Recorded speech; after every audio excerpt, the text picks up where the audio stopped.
Formation resistivity, R sub T, is important because it is inversely related to water saturation.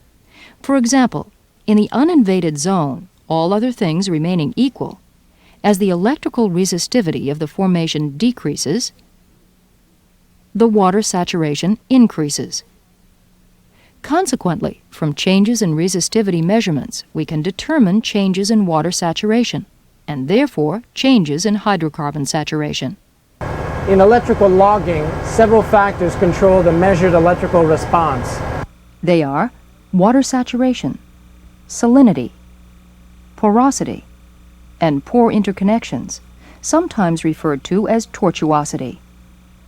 The first two of these factors are fluid-dependent, while the third is rock-dependent.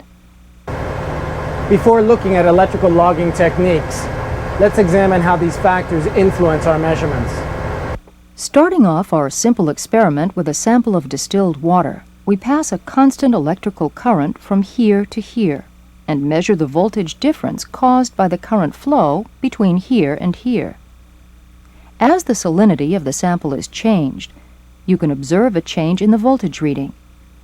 And as we remove some of the water, that is, change the water saturation of our sample, and replace it by another substance, let's say oil, the voltage changes again.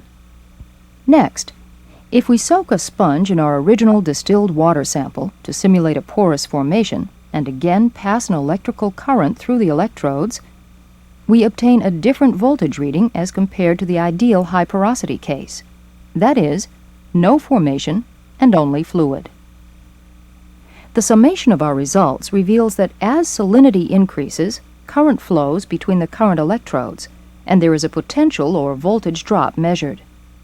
In logging terms, the conductivity of the sample formation increases, which is the same as a decrease in resistivity. Next, as saturation decreases, the voltage measured increases. And, uniquely in resistivity terms now, so does the resistivity. And finally, as porosity decreases, the voltage increases, and so does the resistivity. It is important to remember that resistivity is measured in ohm meters squared per meter, and arises from its definition as the specific resistance through a sample of a certain length and cross-section.